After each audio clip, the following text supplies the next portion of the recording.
Assalamualaikum Pak, selamat malam Pak.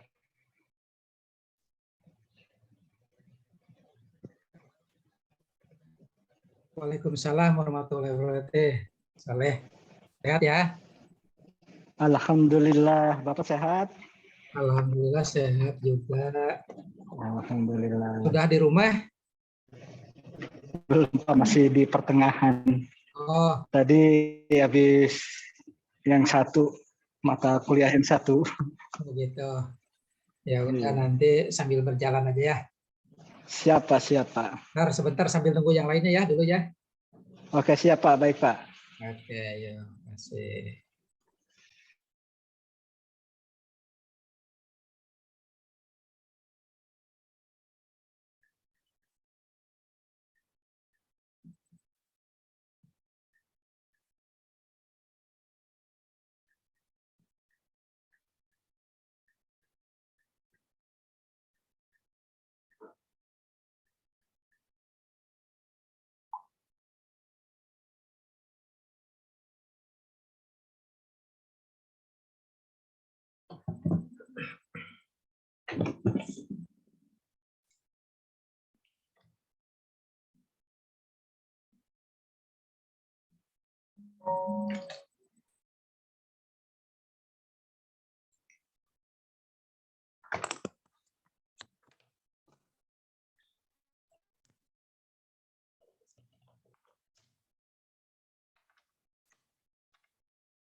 Kita mulai aja ya.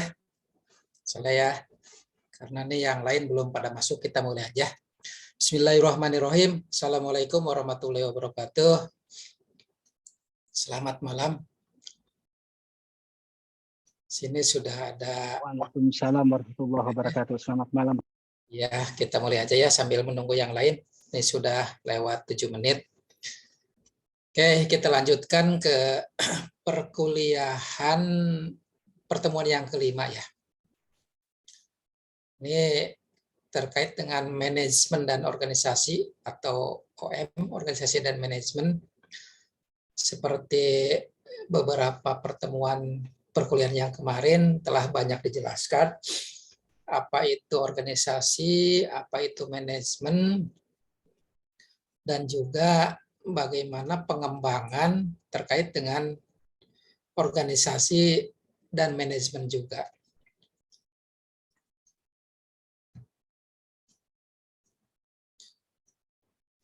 Di minggu ini masih ada beberapa lanjutan. Oh ya nih di sini Ulin sudah masuk nih Ulin ya. Ulin kita gabung ya Ulin ya. Kita kuliah malam ini. Jadi perbedaan tingkat manajemen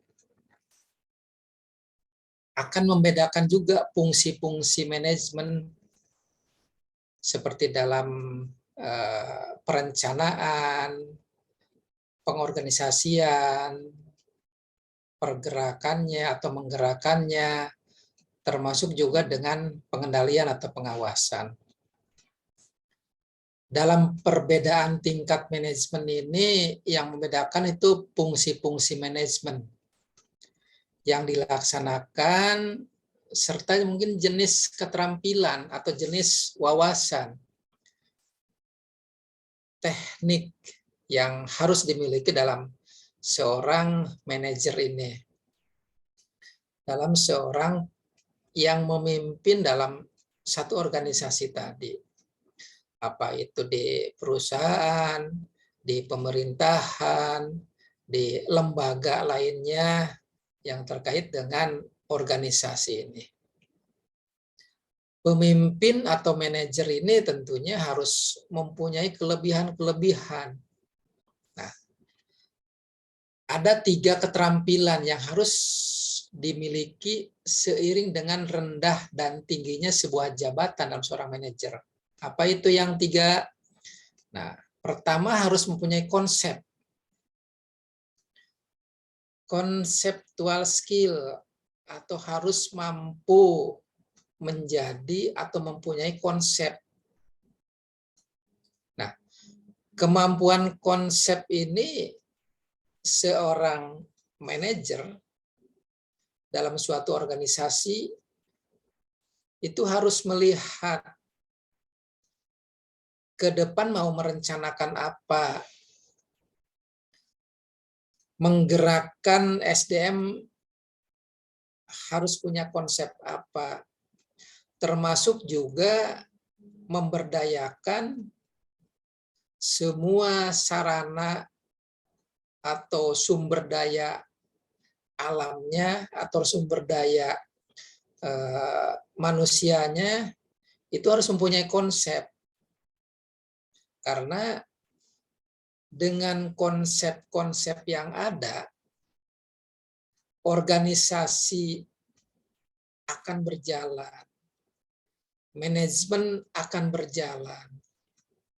Nah, dengan konseptual skill ini yang akan mempengaruhi rendah tingginya atau terlihatnya jabatan seorang manajer.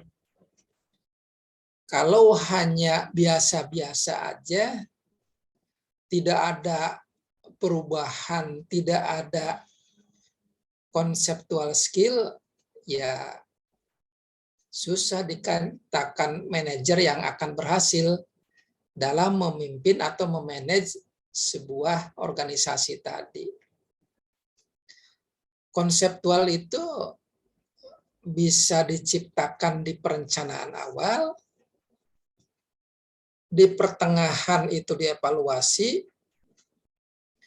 dari pelaksanaan-pelaksanaan yang ada, dan juga dikendalikan, diawasi, dianalisa apa yang menjadi konseptual atau kemampuan konsepnya seorang manajer tadi. Kalau tidak mempunyai konsep, ya pekerjaannya akan datar-datar aja. Apalagi dalam perusahaan berbisnis yang pasti mengharapkan finansial atau keuntungan dari kegiatan yang dilakukan tadi.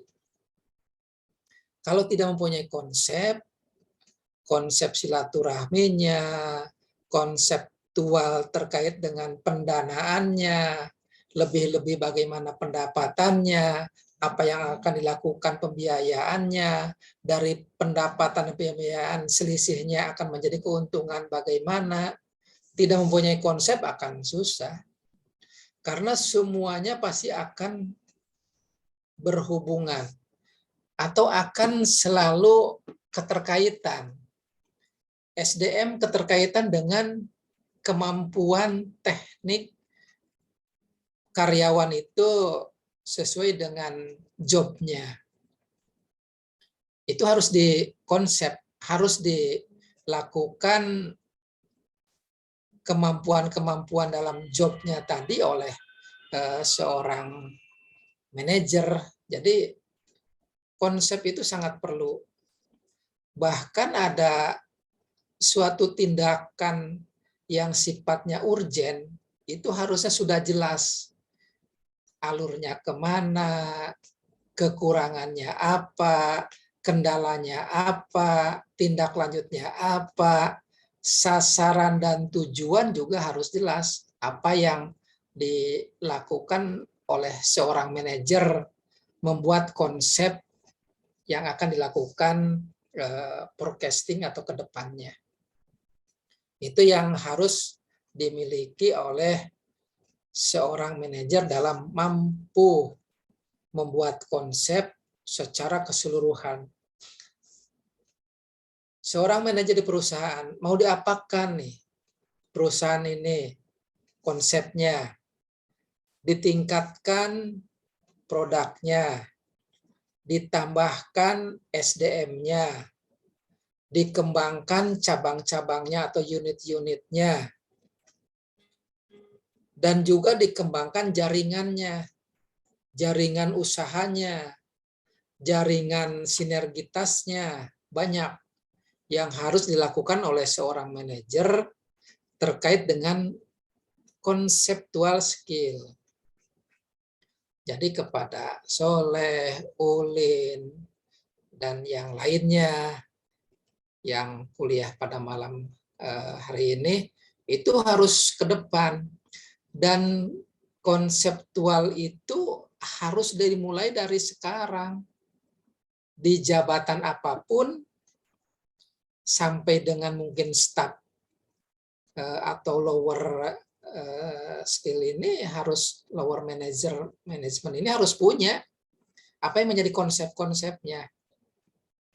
Kalau sudah terbiasa perencanaan dalam suatu pekerjaan yang bagus, yang sesuai, yang baik, apapun pekerjaannya, dimanapun tempatnya, pasti akan mampu menjadi konseptual skill ini. Ini yang harus dimulai. Jadi manajer itu sebagai konseptual skill harus dimulai dari sebelumnya. Jadi kalau sudah terbiasa, ya akan bisa, akan mampu membuat konsep-konsep apapun itu kegiatannya dalam perusahaan tadi. Itu yang pertama. Yang kedua terkait dengan keterampilan hubungan dengan orang lain, human skill.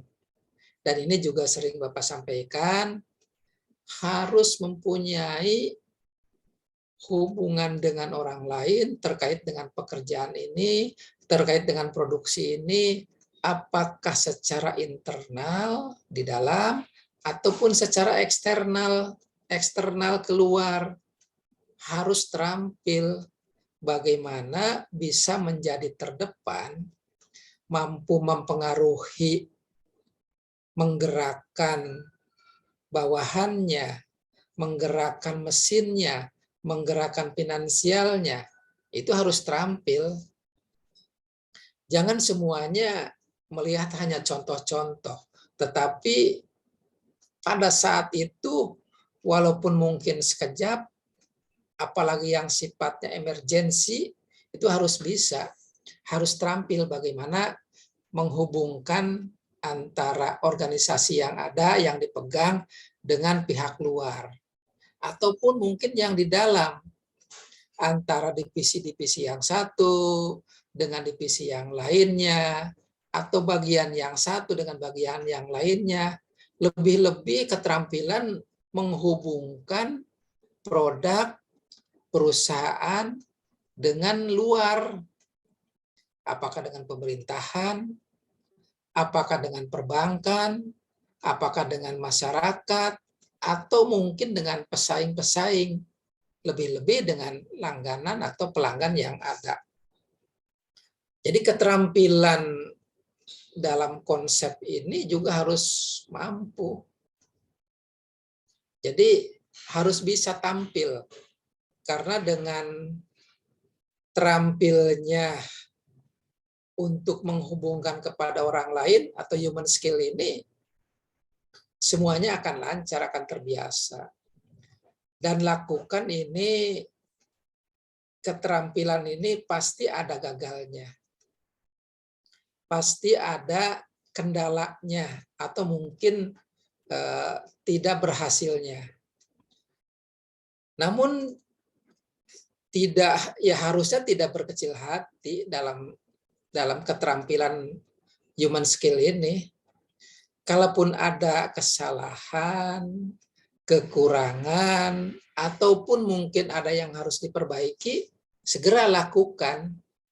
Bagaimana mensiasati keterampilan ini supaya tujuan sasaran bisa tercapai.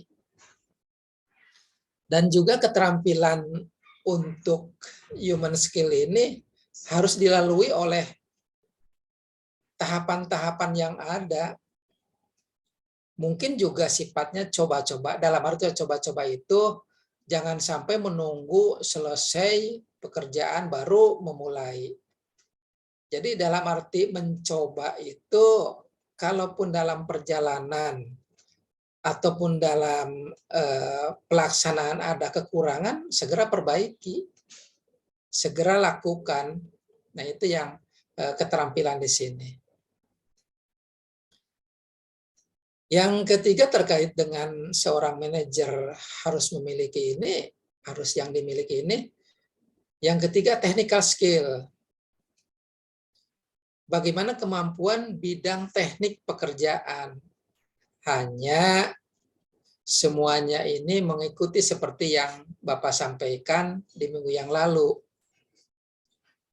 Kalau top manager itu sampai dengan 75% harus mau dan harus mampu. Nah, mengenai teknik apa yang di dalam yang dikerjakan, ya 5 sampai dengan 10%. Jadi manajer ini sebagai topnya atau tertingginya dalam sebuah organisasi ya harus bisa.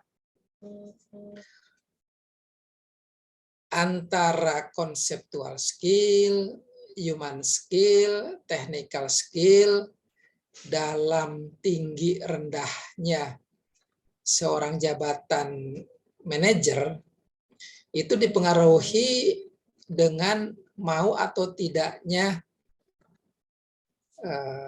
mengikuti pendidikannya, mengikuti aturan yang ada, mau enggak mengikuti saran dari coach-nya atau orang lain yang menyampaikan bahwa seorang manajer itu ya bisa melakukan konseptual, human skill, dan juga teknikalnya. Ketiga hal ini dalam keterampilan seorang manajer, tadi Bapak sampaikan yang di awal, itu akan bisa kalau dimulai, kalau dilaksanakan, sehingga tingkatan manajemen, fungsi-fungsinya ini akan jalan, keterampilan ini akan bisa. Awalnya mungkin sambil meraba-raba, bisa enggak ya? Sambil melihat kiri kanan, bisa enggak ya? Atau juga masih mendengar feedback dari yang lain. Ternyata apa yang dilakukannya cukup berhasil. Atau mungkin juga setengah berhasil, tetapi dengan segera perbaikan-perbaikan. Karena kalau hanya 50% sampai 75% keberhasilan, 25%-nya masih ada kesalahan-kesalahan, segera perbaiki. Apakah di konseptualnya, apakah di human-nya, atau di teknikalnya. Padukan hal tiga-tiganya ini.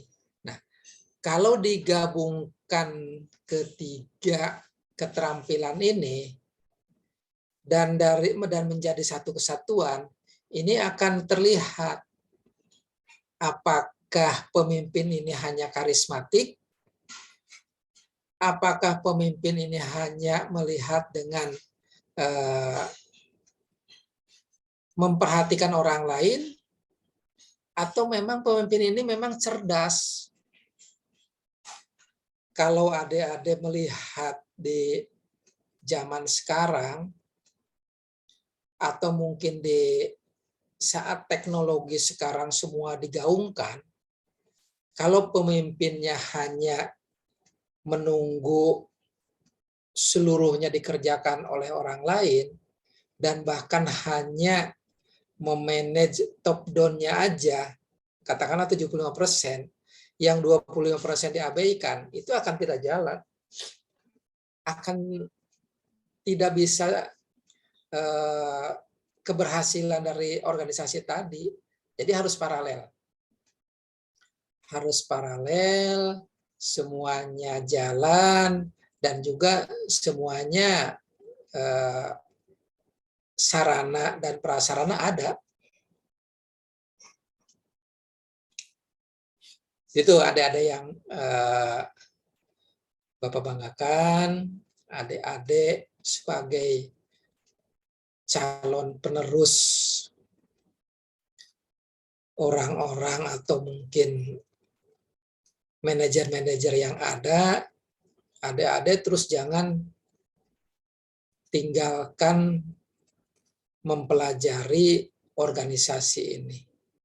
Dimanapun adik-adik berada, apakah sebagai karyawan di toko, apakah sebagai karyawan di perusahaan, atau mungkin sebagai karyawan di level lower management atau mungkin middle management. Itu yang harus terus lakukan. Karena adik-adik ini kalau dengan kuliah, pasti akan mempraktekannya gampang kalau di tempat kerjanya. Mungkin yang akan lihat, oh top manajer itu akan lihat, oh siapa, barisan mana, direktur utamakah, direktur, atau kepala-kepala divisi, atau yang lainnya. Ini yang jajaran top manajernya. Oh ini saya katakanlah di bawah middle manager. Karena middle manager itu kepala-kepala bagian misalnya, saya di bawahnya. Nah, kalau adik-adik misalnya di bawahnya, harus bisa juga mempengaruhi bagaimana yang lebih bawah lagi dipengaruhi oleh adik-adik sebagai middle. Atau juga bisa menyampaikan konsep-konsep apa yang harus dilakukan dalam organisasi tadi kepada topnya, kepada direktur utamanya atau direktur atau dengan yang di atas adik-adik berada. Jadi apa yang sekarang dilakukan dalam perkuliahan ya berjalan dalam konsep-konsep bekerja yang ada. Jadi Itu yang membedakan tingkatan-tingkatan manajemen. Ini yang dilanjutkan terkait dengan bagaimana penggunaan unsur-unsur manajemen dalam sebuah organisasi. Misalnya, diproduksi dalam perusahaan. Tentunya ada fungsi manajemennya, itu ada dua. Kalau diproduksi, yang pertama mesin, yang kedua material. Karena setelah yang diproduksi, itu bukan pasar. Yang diproduksi itu awalnya harus bagaimana mesinnya, bagaimana materialnya atau bahannya, sarananya. Kecuali untuk money atau uang, itu pasti dimodalinya dengan apa. Nah, jadi penggunaan unsur-unsur manajemen dalam sebuah organisasi, keempat dari fungsi manajemen itu masuk. Bagaimana merencanakannya untuk apa yang diproduksi. Tentunya apa yang diproduksi ini tujuannya, mesinnya ada enggak? Materialnya atau bahannya ada enggak?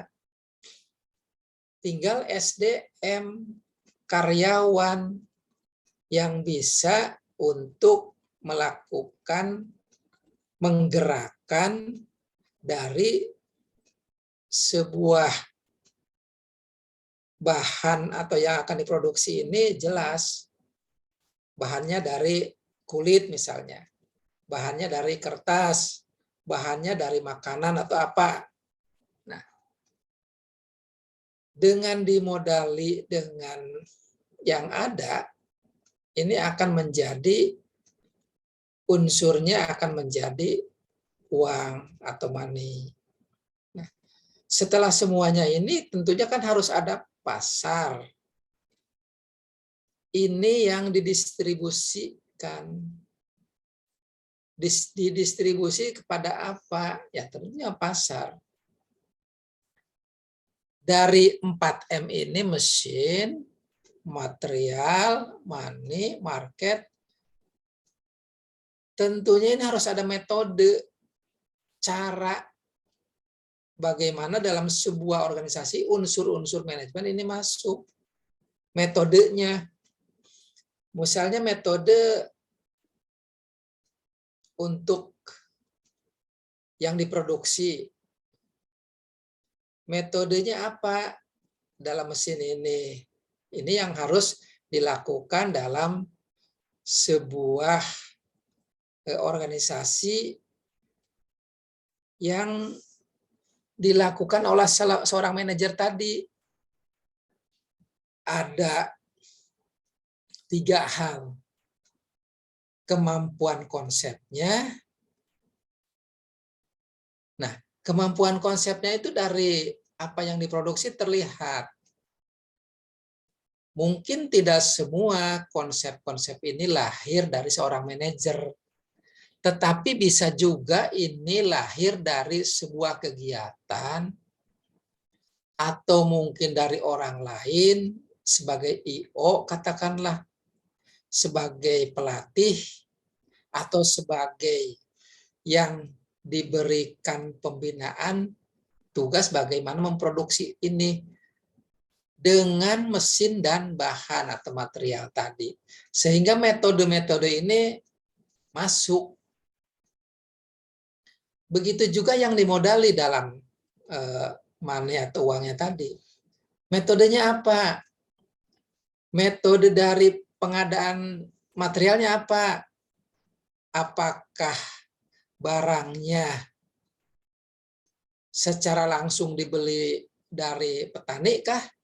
Atau dari impor dari luar kah? Atau dari rekan-rekan perusahaan yang lain? Misalnya dari hulu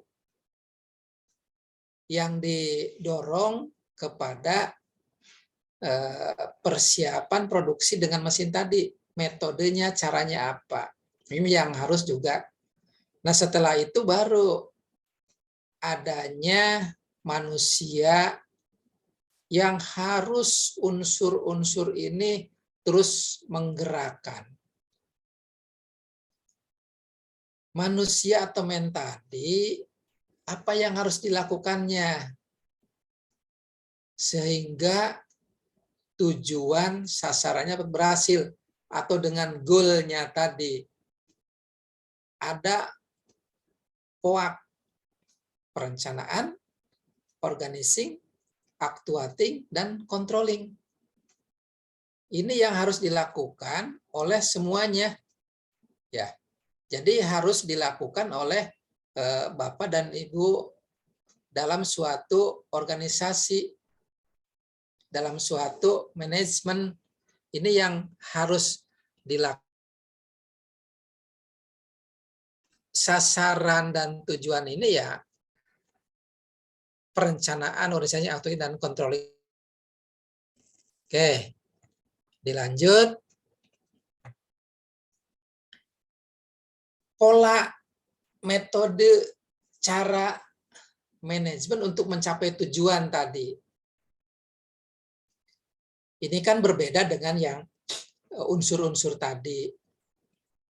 Jadi lanjutannya, tadi mulai 5M ini diteruskan kepada perencanaan atau planning. Yang utama dari man, material, mesin, metode, money ini, tahapan selanjutnya dalam manajemen tujuan ya planningnya. Dikatakan di awal tadi, apa sih yang harus dimulai dalam perencanaan ini? Memforecast, merencanakan, meneropong, menghayal, tetapi semuanya sesuai dengan realitas. Menghayalnya karena kenapa? Ini kan yang akan dilakukan ke depan. Nah, menghayalnya secara planning ini yang akan dilakukan, tapi sesuai bagaimana SDM-nya, bagaimana bahannya, sarananya, bagaimana mesinnya, bagaimana caranya, metodenya, dan juga bagaimana caranya terkait dengan pendanaan. Semuanya diatur dengan memplanning ini saling keterkaitan. Misalnya untuk mencapai tujuan ini dalam pola manajemen, perencanaan dikatakan manajemen. Manajemen sudah terlihat gambaran. Siapa dirutnya, siapa direkturnya, siapa divisi-divisinya, siapa bagian-bagiannya, siapa staf-stafnya, pendukungnya, sampai dengan yang terkecil staf OB itu yang terlihat dari men atau SDM ini. Tahun ini misalnya ada yang usia pensiun. Ya, dari perencanaan ini harus jelas. Yang pensiun katakanlah tingkat divisi. Pensiunnya katakanlah masih 5 bulan lagi. Manajer harus tahu 5 bulan ke depan, kalau kepala divisi ini pensiun, yang menggantinya siapa? Didik dari kader-kader yang ada, rekrut dari calon yang diketahui ini mampu secara technical skill, human skill, maupun konseptual skill, yang 3 hal tadi. Jadi dari SDM itu planningnya apa? Oke, yang kedua terkait dengan material. Katakanlah yang sekarang lagi rame, pola memanage walaupun hal kecil, misalnya wirausaha pembuatan tempe lah, yang gampang gitu melihatnya. Mainnya jelas, tenaganya jelas, tapi material kata pembuatan tempe ini bahannya, materialnya, kedelainya katakanlah susah, ekspor juga, impor juga tidak bisa karena harus melalui perindustrian dan perdagangan. Beli kepada pabrik mahalnya, beli kepada rekan perusahaan yang lain begitu juga mahal. Nah, bagaimana memplanning ini terkait dengan pengadaan bahan dalam pembuatan tempe misalnya. Atau juga merencanakan mesin. Misalnya, kemarin di masa pandemi dari 2020 bulan Maret sampai dengan saat ini hampir 2 tahun katakanlah, bahkan 2 tahun lebih, mesin ini jarang memproduksi misalnya. Sekarang karena COVID-nya sudah mulai melandai, baru teringat ternyata mesinnya ini harus disesuaikan. Karena dengan pola manajemen yang berbeda. Itu harus dilakukan. Contoh misalnya dari mesin ini, seorang wirausaha katakanlah membuat kue misalnya, membuat kue. Nah, berarti apa yang harus dilakukan dengan merencanakan planning ini mengenai mesin? Serviskah? Perbaikilah? Atau ada yang harus dirubah? Nah, ini dalam mesin ini harus terlihat. Atau mungkin dalam pabrik yang besar, misalnya pabrik tekstil lah contohnya. Jadi mesin juga harus bisa direncanakan. Selain yang pertama, material, dan juga mesin. Nah, yang keempat, metode. Dalam planning ini juga harus disesuaikan. Oh, sekarang sudah dapat mesin baru. Yang tadinya manual dengan banyak diklik oleh SDM, ternyata sekarang metodenya dalam mesin itu berbeda. Cukup dioperatorkan oleh jarak jauh dalam ruangan khusus, mesinnya yang terlihat di suatu ruangan yang lain, itu juga harus di-planning. SDM-nya bagaimana, materialnya bagaimana, mesinnya bagaimana. Dan yang terakhir tadi, mengenai metode dan money-nya. Ini yang menjadikan satu kesatuan apakah uangnya, dananya bisa membayarkan kepada SDM ini dengan jumlah SDM yang sudah ada, apakah uangnya bisa membeli bahan, apakah uangnya dengan memperbaiki mesin, banyak hal terkait dengan planning. Nah, dari 5M ini yang sudah direncanakan dengan planning yang bagus, tentunya sebuah organisasinya harus satu kesatuan. Jangan sampai katakanlah dari 5 divisi, 4 divisi jalan karena terkomunikasi, 1 divisi karena rada ngeyel atau tidak mau berpartisipasi, tidak nyambung. Sehingga dalam mengorganisir itu akan susah. Nah, tentunya harus ada menggerakkan dengan actuating tadi. Nah, menggerakkan ini dari semua unsur pola manajemen untuk mencapai tujuan harus bisa. SDM-nya atau manusianya, bahannya, material, mesinnya, metodenya, money-nya atau dananya juga harus nyambung. Dari 5M tadi kepada perencanaan dan diorganisir tentunya harus digerakkan. Kalau ini unsur pola manajemen yang ada, pasti akan menjadi goal, tujuan, sasaran sesuai dengan perencanaan yang ada, sesuai dengan pola-pola yang ada. Tentunya harus dikendalikan dengan controlling tadi, harus ada pengawasan. Jadi semuanya nyambung. Sebuah organisasi itu akan berjalan harus ada pengendalian. Pengendalian dalam SDM-nya, pengendalian dalam materialnya, pengendalian mesinnya, metodenya atau caranya dengan dananya. Dikendalikan dari awal rencana sampai dengan menggerakkan. Pelaksanaan itu dikendalikan sehingga kalau semuanya berjalan dalam lingkaran satu kesatuan dari organisasi ini akan bagus dan semuanya akan berjalan dimanapun tempat kerjanya, dimanapun kegiatannya, dimanapun usahanya, dimanapun pemerintahannya, semuanya akan jalan. Jadi pola memanage ini harus sinergis dan harus satu kesatuan.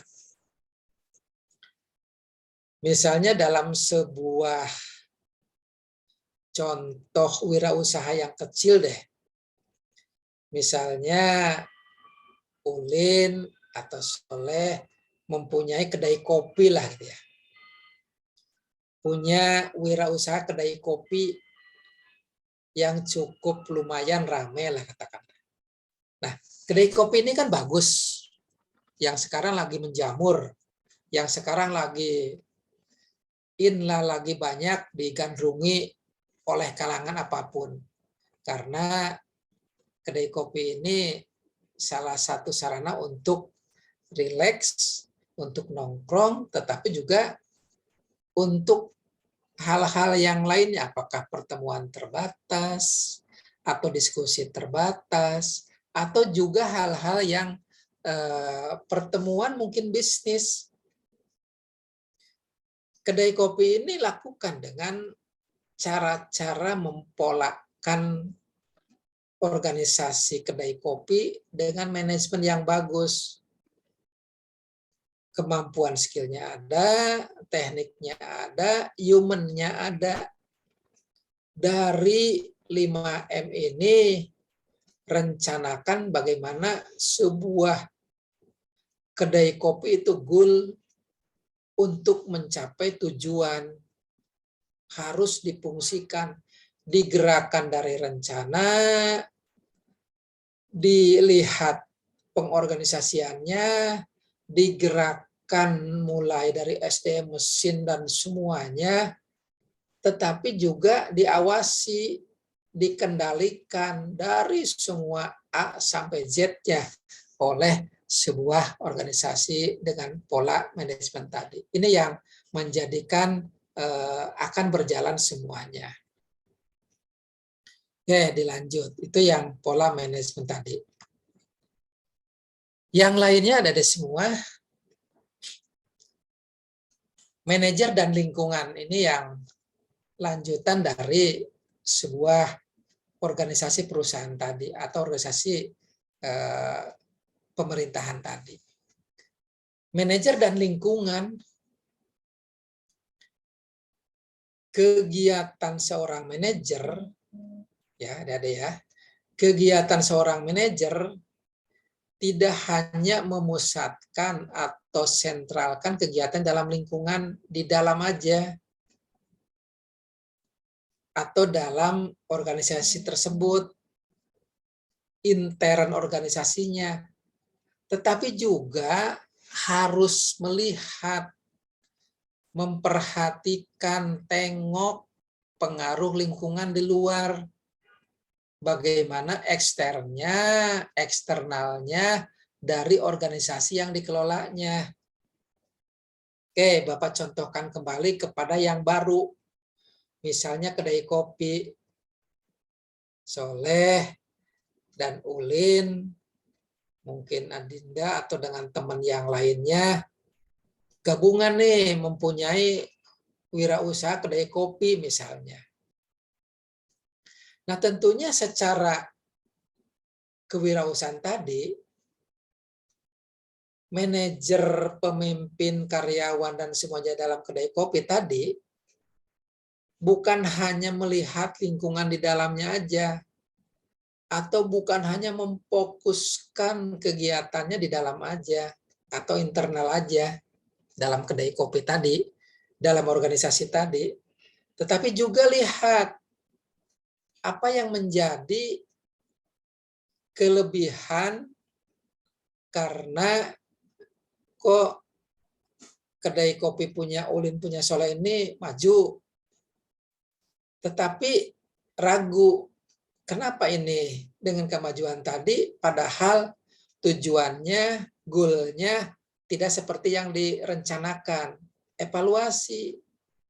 Berarti di sini ada yang mempengaruhi faktor lingkungan dari luar atau eksternalnya dari yang dikelola tadi. Kalau ada eksternal dari luar, oh ternyata yang tidak terlihat ada salah satu SDM yang bisa mampu mempromosikan, menyampaikan kepada yang lain, apakah di grupnya, atau kepada selebaran yang lainnya, atau mungkin kepada rekan-rekan yang lainnya. Sehingga cukup ramai wirausaha kedai kopi punya Soleh dan Ulin ini misalnya. Jadi lihat, kalau itu menjadi faktor eksternal, katakanlah tadi salah satu karyawan mampu, berarti harus di-manage. Harus di-manage, oh ternyata planningnya adopsi dengan apa yang mampu tadi salah satu karyawan yang bisa. Planningnya digerakkan, dan sehingga apa yang dibutuhkan dalam kegiatan ini berjalan. Dengan berjalanannya pasti kan mampu. Apa yang dalam perjalanan yang tadi konsepnya tidak seperti itu, ternyata dari technical skill-nya salah satu karyawan bisa. Nah, itu yang harus menjadikan juga terlihat dalam internal dan eksternalnya. Jadi semuanya akan berjalan dan akan mampu. Jadi dengan mampunya manajer tadi, tentunya secara tidak langsung tanggap bahwa salah satu karyawannya bisa menjalankan apa yang diinginkan harapan oleh manajer tadi, sehingga goalnya akan tercapai. Yang kedua tentunya, manajer ini harus mempunyai kemampuan identifikasi, analisa, evaluasi, diagnosa, dan reaksi secara cepat terhadap apa dari reaksi ini, terhadap kekuatan, terhadap kesempatan, terhadap risiko, maupun ancaman-ancaman lingkungannya yang bisa mempengaruhi kegiatan organisasi atau dari perusahaan tadi. Gitu ya adik-adik.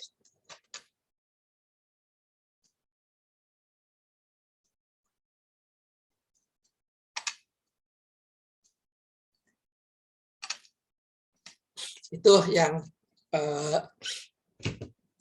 Bapak sampaikan, bahwa manajer itu tadi kan di atas ada 3 kriteria: mempunyai konsep, human-nya atau pendekatannya, silaturahminya, dan juga tekniknya.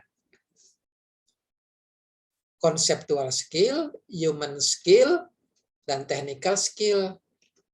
Nah, dari 3 tadi ditambahkan dengan pola 5M direncanakan atau planning, diorganizing, di actuating dan di controlling atau pengendalian, tapi manajer itu selain harus tahu apa yang terjadi di dalam secara internal, manajer juga harus tahu secara lingkungan atau yang pengaruh dari luar, tetapi juga harus mampu.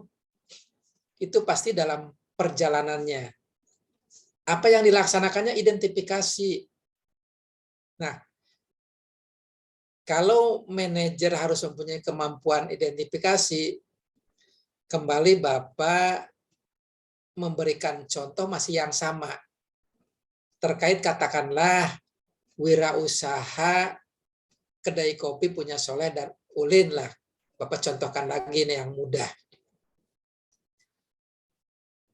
Identifikasi oleh Soleh dan Ulin.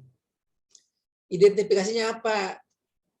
Kedai kopi yang ada, ini tadi contohnya kepada yang Bapak sampaikan, secara usulan masukan dari pengaruh lingkungan luar ini cukup bagus, cukup positif, karena kedai kopinya ramai terus. Anak-anak mudanya bagus secara positif. Selain mungkin berdiskusi menjadi ajang silaturahmi untuk membanggakan, membangun kekompakannya. Tetapi kan itu tidak sesuai dengan apa yang menjadi konseptual dari manajer. Karena manajer itu belum nyampe ke sana. Nah, untuk itu identifikasi apa yang menjadi kebanggaan, kelebihan dari seorang karyawan. Identifikasi. Oh, ternyata setelah diidentifikasi, caranya mudah.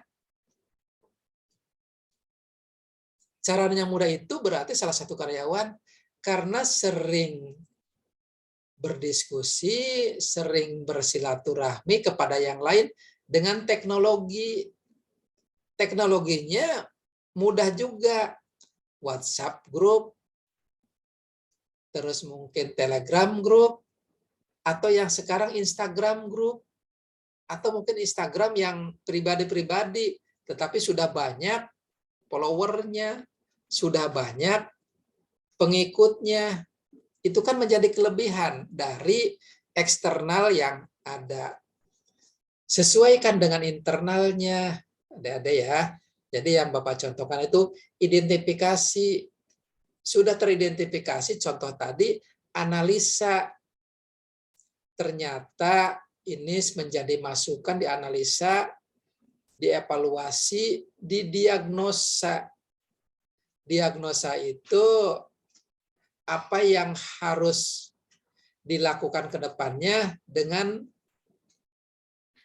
gabungkan teori dan praktek ini yang ada. Karena kenapa digabungkan? Karena selanjutnya setelah didiagnosa, ada reaksi, ada cepat tanggap, ada usaha-usaha untuk menggabungkan sehingga pendapatan finansial yang ada akan sesuai juga.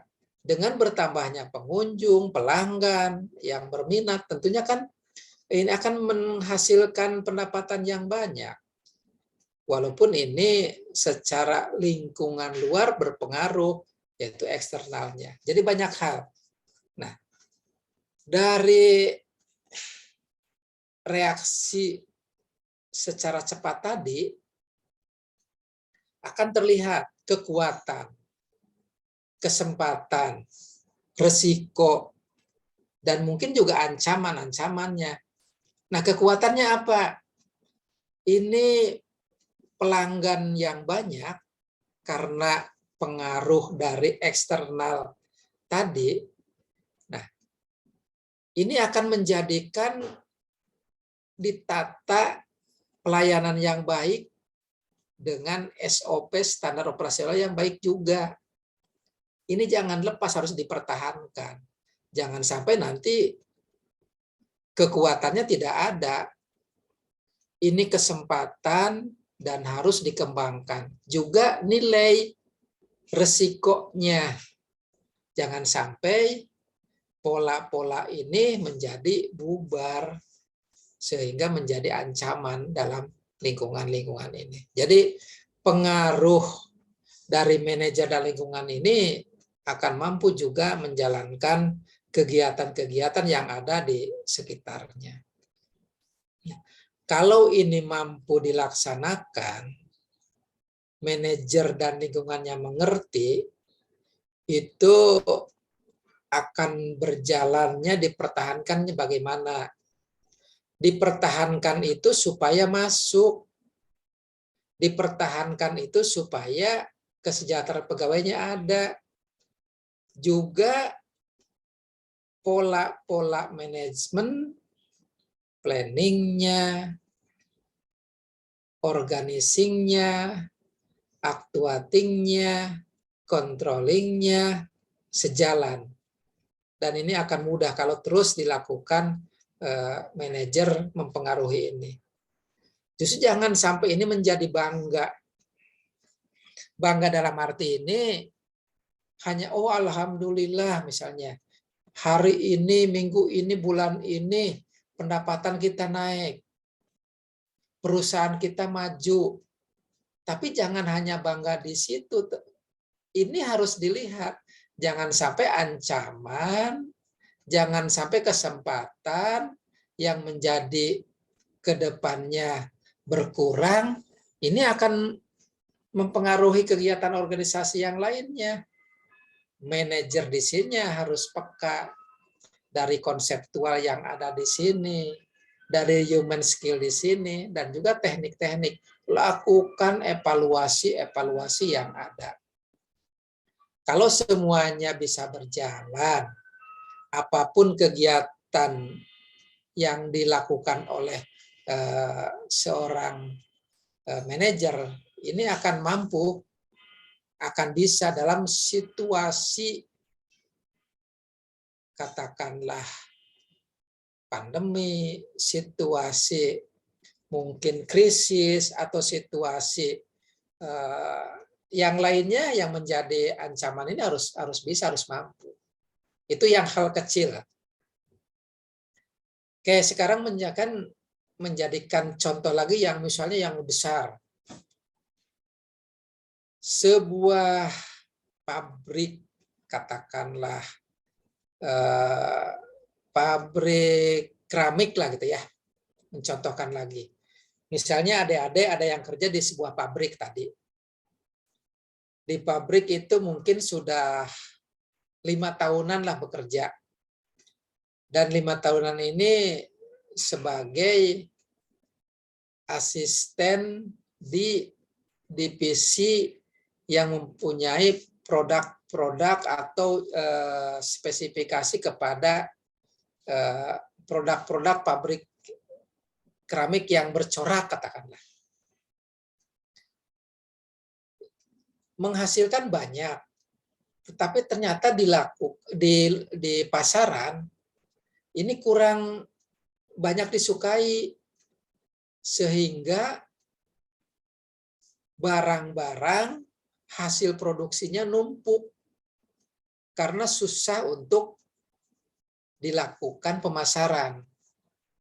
Nah, untuk itu lakukan identifikasi, cek and recheck ke lapangan. Identifikasinya bagaimana? Setelah teridentifikasi, analisa. Oh, ternyata di analisa ini karena semua jenis keramik yang satu corak ini adanya di perusahaan atau di tempat pemasaran yang ini. Seharusnya dibagi kepada wilayah lain misalnya. Itu kan menjadikan analisanya. Juga dievaluasi. Oh iya, ternyata digabungkan dengan wilayah lain, hasil evaluasi. Di sini banyak permintaan, barangnya nggak ada. Nah, setelah itu harus segera bereaksi, kerja secara cepat, pindahkan. Nah, ini yang akan menjadikan jaringan bekerja, sehingga menjadikan kekuatan, kesempatan, dan risiko-risiko untuk ancaman lingkungannya ini akan berkurang karena secara cerdas konseptual manager human skill-nya, technical skill-nya itu jalan. Itu akan menjadikan kemudahan.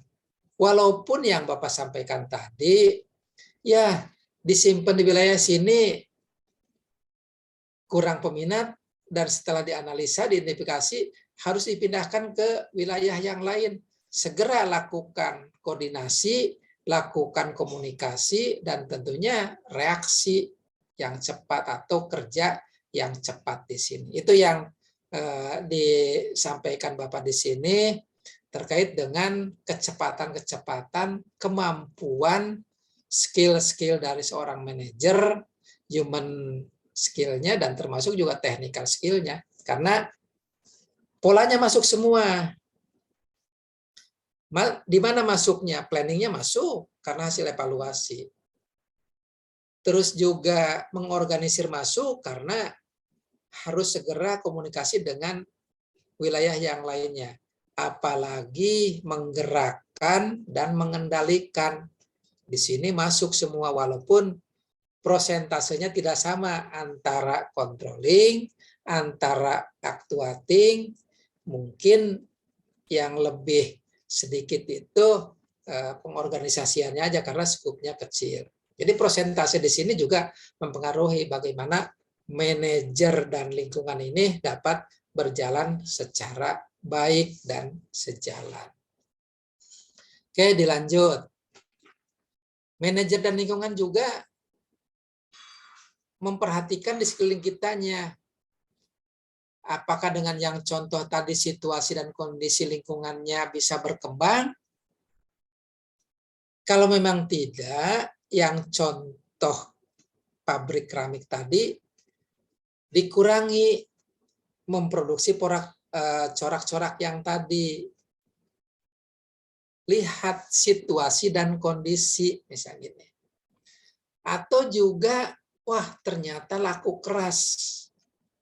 Bahkan sudah yang banyak yang inden, yang pesan, yang menulis bahwa ada yang minta disegerakan. Itu kan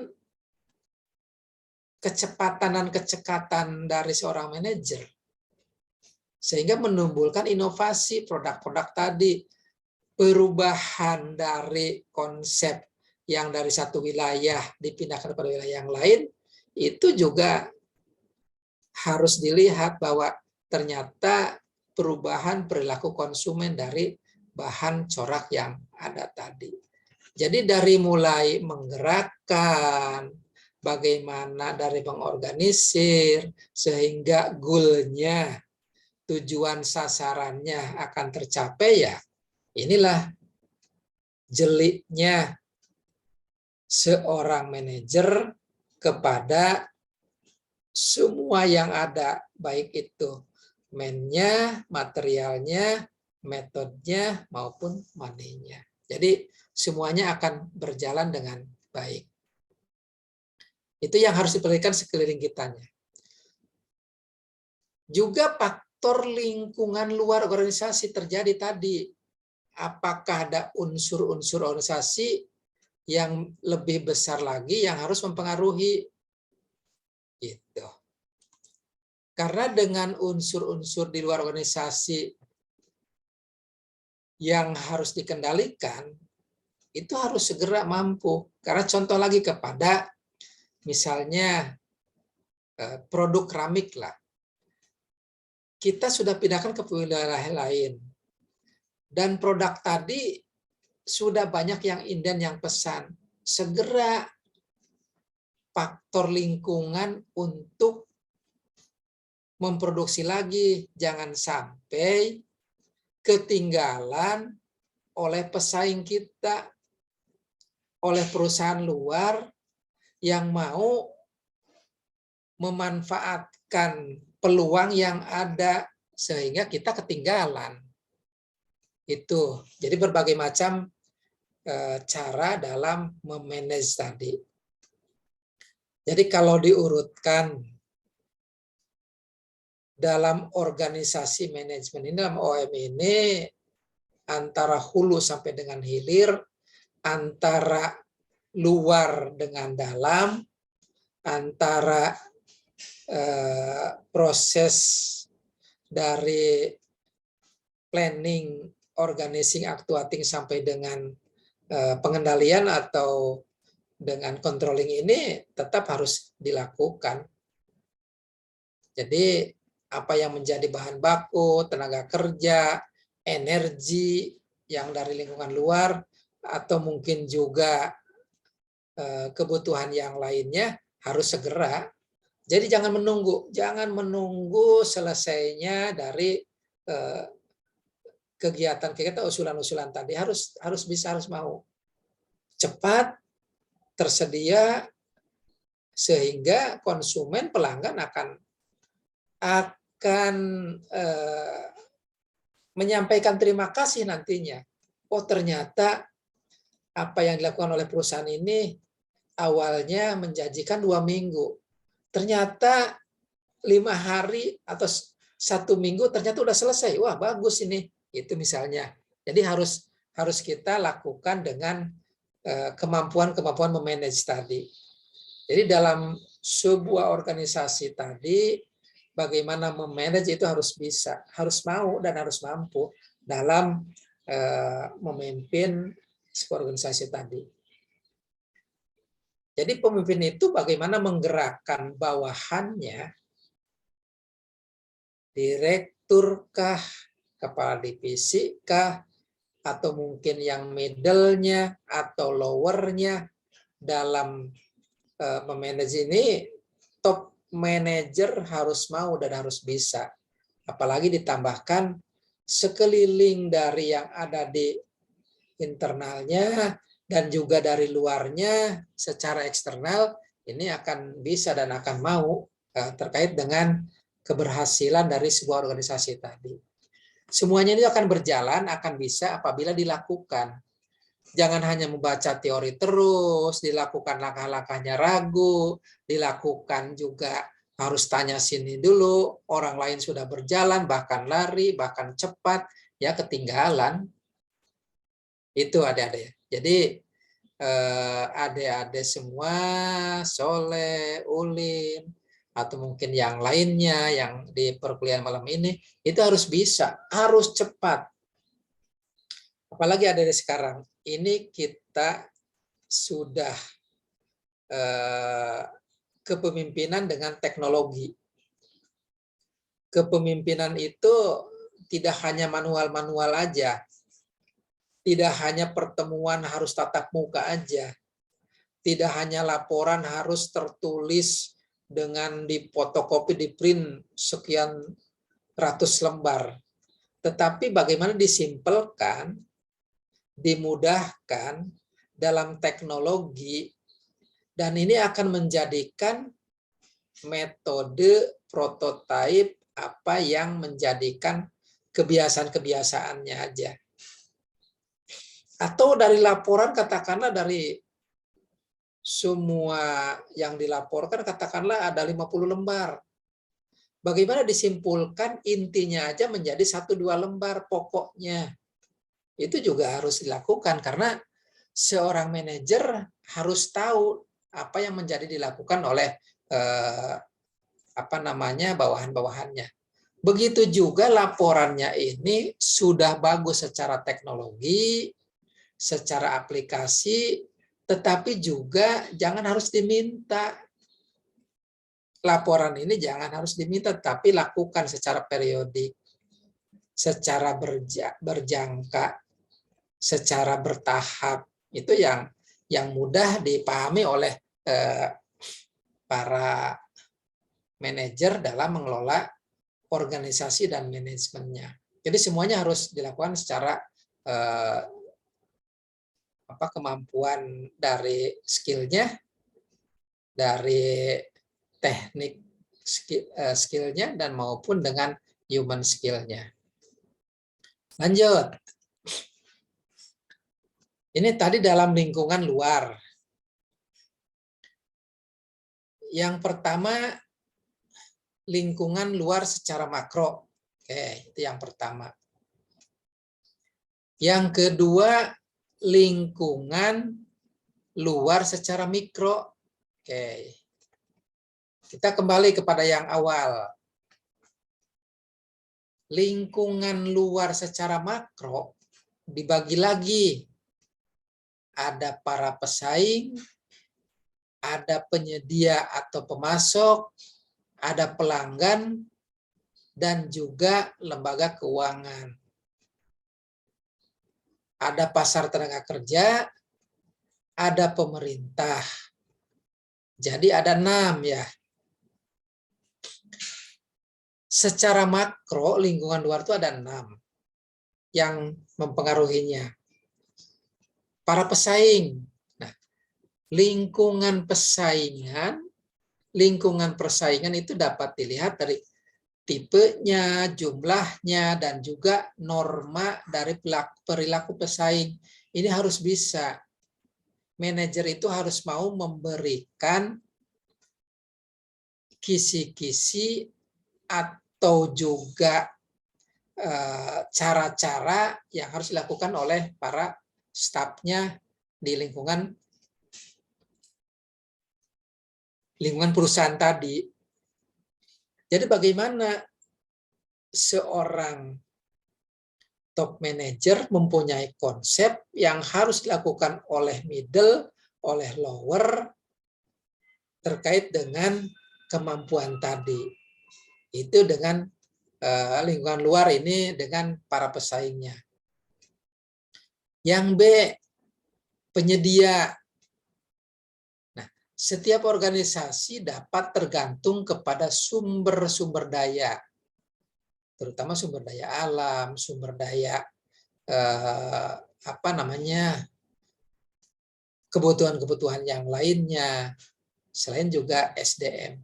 Nah, kenapa ini sumber daya itu ada untuk memenuhi bagaimana materialnya, kebutuhan bahan bakunya, bahan pembantunya atau pendorongnya, bagaimana pelayanannya, dan juga peralatan atau sarana yang dipergunakan untuk sebuah proses produksi. Gitu. Jadi penyedia atau pemasok itu harus ada. Misalnya, Bapak mencontohkan tadi yang di awal-awal, katakanlah ada menjadi wirausaha kedai kopi tadi lah. Bagaimana kedai kopi tadi selalu tersedia kopinya. Dan bahkan kopi ini bukan kopi yang sudah jadi, yang sudah sasetan atau yang dibungkusan tadi, tetapi kopinya yang akan diolah kopi tubruk lah gitu ya, yang diolah oleh mesin, karena katanya itu kopi yang sangat bagus. Berarti Soleh sama Ulin atau dengan yang lainnya yang menjadi satu kesatuan wirausaha harus tahu, oh ternyata pemasoknya, penyediaannya dari Bogor misalnya. Oh ternyata pemasoknya dari Sumedang. Oh ternyata dari Lembang, misalnya kopi yang bagus misalnya. Itu harus tahu sumber-sumber dayanya, kebutuhan bahan bakunya. Kenapa ini harus yang asli? Berarti kan dievaluasi, analisa, diputuskan dengan kebutuhan-kebutuhan yang tadi. Kalau sudah dianalisa dibutuhkan, ternyata ada juga yang di kedai kopi itu yang dari kopi yang biasa, yang dibungkus saset tadi, itu mungkin hanya ya 5 sampai dengan 10%, sedikit sekali. Dan bahkan itu dari berbagai merek atau produk. Itu yang harus juga dilakukan oleh penyedia atau oleh manajer terkait dengan pemasok atau penyedia tadi. Ini salah satu contoh, misalnya tadi kedai kopi. Atau mungkin dengan yang lainnya, contoh yang tadi saya sampaikan mengenai tempe, mengenai wirausaha tempe. Karena sekarang bahan baku kedelai susah. Impor dari luarnya agak menurun. Sementara dari petani agak terseok-seok, kurang misalnya. Itu yang harus kita sebagai wirausaha atau manajer tadi harus mampu. Oh, ternyata ada informasi di daerah ini, kejar kemana. Sehingga roda kegiatan di kedai kopi Soleh dan Ulin itu akan lancar. Itu perlunya konseptual, human skill, dan technical skill tadi. Harus satu kesatuan. Jadi jangan lama-lama berpikirnya, harus cerdas, dan jangan lama-lama juga mendapatkan infonya. Kalau selalu ragu, kalau selalu nanti dulu, kalau selalu berpikir niat perkembangan, oh, udah ketinggalan. Bisnis sekarang tidak berpikir itu, harus mempunyai konseptual tetapi jelas apa yang menjadi pikiran-pikiran ke depannya. Itu adik-adik semua. Dan tentunya yang kelima dan keenam, bagaimana pelanggan itu harus bisa menjadikan perusahaan ini tetap diminati. Bagaimana lembaga keuangan yang tadi dari dana atau monainya tadi sebuah organisasi tergantung terhadap lembaga keuangannya. Karena perlunya komunikasi dengan perbankan ini. Itu ada semua perkuliahan di malam ini. Masih banyak hal-hal yang Bapak sampaikan, tapi sangat menarik. Manajer ini dengan 3 tipenya harus dimiliki, skill dari konsepnya, skill dari human-nya, dan skill dari teknikalnya, dan ini akan menjadikan wirausaha akan tambah berkembang. Itu aja ada ya pertemuan di yang kelima ini, kita teruskan di minggu depan. Demikian yang Bapak dapat sampaikan. Mohon maaf apabila banyak tidak berkenan, dan mari kita tutup perkuliahan ini dengan baca hamdalah. Terima kasih. Terima kasih, Pak. Oke, sama-sama.